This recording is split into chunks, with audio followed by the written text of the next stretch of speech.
adduunka maalinba maalinta ka dambaysa horumarka bini'aadamka waa mid xawli ku socda. Fikirka cusub ee aqoontuna waxaa loo sii qaaday tallaabooyin aad u waaweyn. Teknoolajiyaduna maanta waa awoodda kaliya ee wax walba loo adeegsanayo iyadoona horumar ballaaran laga sameeyay. Waxyaabaha maanta horumarka weyn laga sameeyayna waxaa ka mid ah waxa loo yaqaano artificial intelligence ama caqliyada macmalka ah. Artificial intelligence-ga markii la sameeyay waxaa laga soo qaatay oo laga soo dheehday qaabka maskaxda bini'aadamka oo kale. waayo maskaxdeena waxa ay leedahay in ka badan 100 bilyan oo neyroon ah oo dhammaantood isku wada xiran oo si guudna u wada shaqeynaya. Tusaale, qaabka maskaxda ay u shaqeyso waa in macluumaadka soo galaya ay meel iskugu aruuraan. warbixinta neyroonka uu sidaana neyroon kale ayuu u sii gudbiyaa. Sirkalka mareegtana markaas ayuu isku xirxirtaa neyroonba neyroonka kale.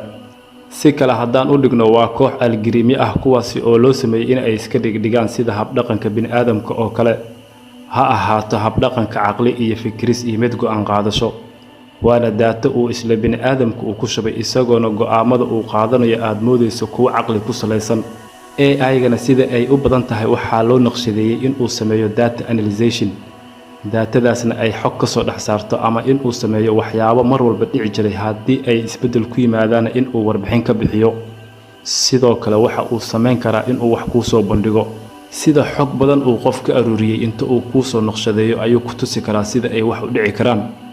isagoona markaasi raacaya shuruudo loo dejiyay oo algoritmi ah. sida tusaale kubadda cagta waxa ay leedahay sharciyo loo dejiyay oo aan meelna looga bixi karin.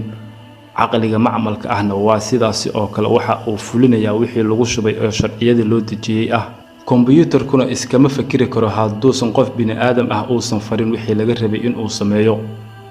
AI-gana markii lagu shubo daatadii laga rabay in uu ku shaqeeyo waxa uu markaa uu isku dayaa in uu soo kiciyo kadibna uu ku siiyo wixii miridhalka ahaa. isagoona markaa isticmaalayo xeelado badan oo markaa u furan.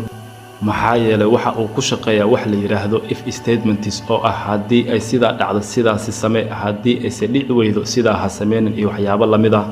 tusaale, sidaani oo kale waxaa u shaqeeya calculator-ka ama game-ka. game walba oo la ciyaaro waxa uu ku qoran yahay algoritmyo. markii sharci walba oo la fuliyana waxa uu tagayaa tilaabada xigta ama nagastiga. mar walba oo laga gudbo tilaabo waxa uu ogaanayaa in hawshu sidii loo rabay ay u socoto. caqliga gacan ku samayska ah waxaa markii ugu horeysay wax ka ogaaday saynisyahan u dhashay dalka Ingiriiska Alan Turing. ayaa 1950kii waxa uu soo saaray tijaabo cusub oo ku salaysneed in elevator-ka ama wiishka uu u diro amaro. amaradaasina ay ka imaanayaan kombiyuutar ama qof bini'aadam ah oo qoraal ah. waxa uuna qoraalkaasi isku dayayaa in wiishku uu ka soo jawaabo sida in uu aado dabaqa sare ama kan hoose iyo wixii la mid ah iyadoona qoraal loogu sheegayo. marka wiishku kalama ogayay ka timid jawaabta ma waxay ka timid kombiyuutar mise bini'aadam. waxaana dhacda in wiishku kala ogaan karin 50% cidda ay ka timid jawaabta. marka sidaa daraaddeed mashiinadu imtixaankii laga qaado way ku guuleysteen. markaasi ayaan waxaa soo baxay ereyga la yiraahdo artificial intelligence ama intelligence machines.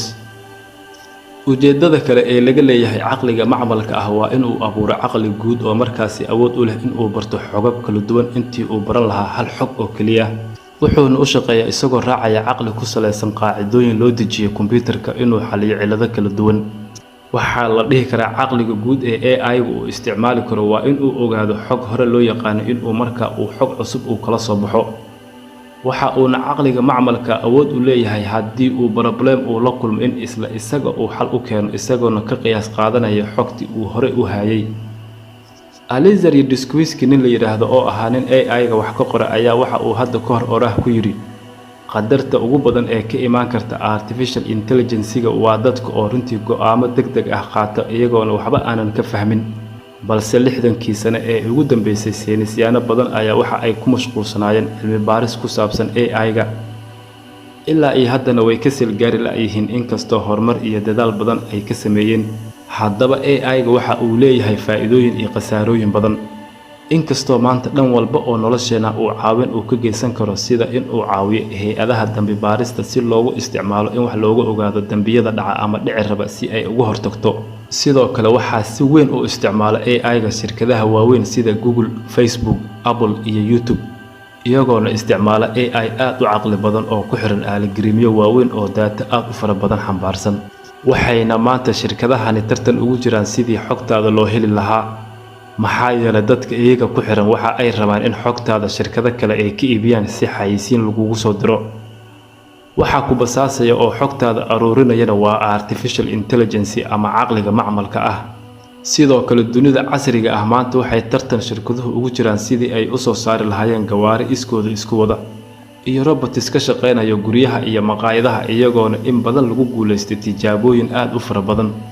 haddana waxaa la hadal hayaa in laga gaaro horumar kaasoo gabi ahaanba bedeli doonta nolosheena.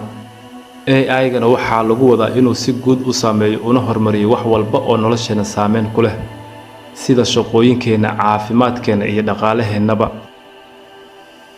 caqliga macmalka ahna waxa uu bedeli doonaa qaabka aan u adeegano ilaa heer meel walba uu ka shaqeyn doono robot. sidoo kale horumarka artificial intelligence-ga waxa uu ku fiday dhanka iyo ciidamada in loo qalabeeyo, kaasoo la filayo in mustaqbalka uu noqdo awoodaha cusub ee sida dhabta ah loo adeegsan doono. saameynta horumarkana waxaa laga dareemi doonaa dhowaan wadamada Ruushka, Mareykanka iyo Shiinaha, balse haddii ay dhacdo waa aafadii ugu weyneed ee qarnigan dhici doonta, sababtoo ah dowladba dowladda kale haddii ay u adeegsato hacking casri ah waxa ay ku burburin kartaa isla dowladdii lahayd robotyadaasi ciidanka ah.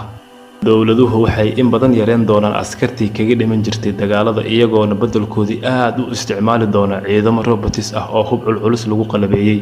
haddaba gunaanadkii artificial intelligence-ga nolosheena ayuu maanta qayb ka yahay. basaaska ugu weyn ee nolosheenana maanta waa telefoonkeena aan isticmaalno. wax walba oo xog ah ha gelinin moobilkaaga ama social media, sida magacaaga, adareyskaaga, sawirkaaga iyo xogahaaga kale ee gaarka ah.